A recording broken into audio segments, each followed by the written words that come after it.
Hi అండి, ఈరోజు ఒక ఇంటిగ్రేషన్లో ప్రాబ్లమ్ సాల్వ్ చేద్దాం. Integral of e power 2x minus 1 by e power 2x plus 1 so dx. How to solve it? Here we should get idea to divide numerator by denominator by e power x. ఇప్పుడు ఏమవుతుంది? e power 2x minus 1 by e power x. అలా డినామినేటర్ను కూడా మనం letters divide by e power x.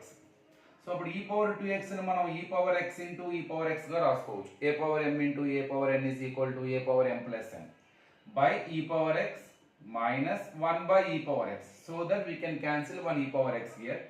Here e power x minus 1 by e power x can be written as e power minus x. Same when you divide e power denominator by also e power x, we get e power x plus e power minus x వస్తుంది. ఏంటి దీని వల్ల మనకు వచ్చే లాభం ఏంటి? So why? So what is the reason behind to divide numerator and denominator by e power x? Let us see. So integral of, when you divide numerator denominator by e power x, according to our explanation we came to know numerator becomes e power x minus e power minus x, denominator becomes e power x plus e power minus x dx. Now let us solve it by substitution method. Let us take denominator as a t. So let e power x plus e power minus x is equal to t.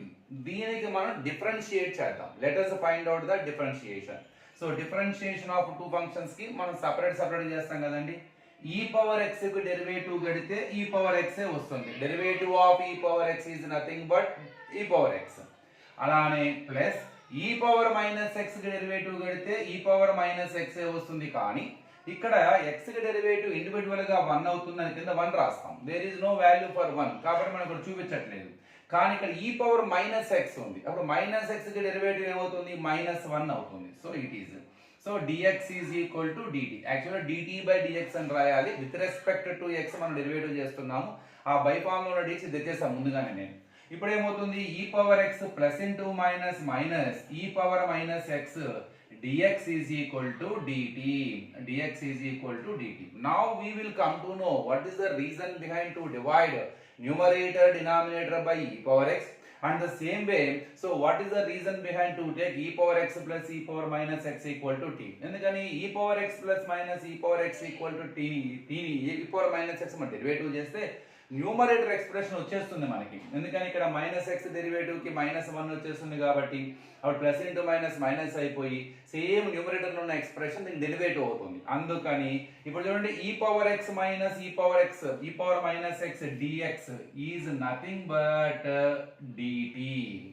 So e power x minus e power minus x dx మనం ఇప్పుడు dt గా రాయొచ్చు. Now let us write so integral 1 by, దీన్ని ఆల్రెడీగా మనం t గా assumption చేసుకున్నాం, 1 by t e power x minus e power minus x dx is nothing but dt. మరి integral 1 by x కి ఇంటిగ్రల్ ఏమవుతుంది? log x అవుతుంది. log modulus x plus c. ఇక్కడ t ఉంది కాబట్టి log modulus t plus c. According to our assumption, what is the t? So we have taken denominator as a t. Substitution method లో చేసాం కాబట్టి log, now replace t by its expression log e power x plus e power minus x plus c.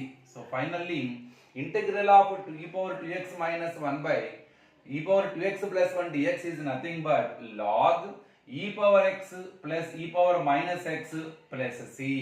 So I hope you understood, and next video లో మరికొన్ని integration problems ని solve చేద్దాం. Thank you.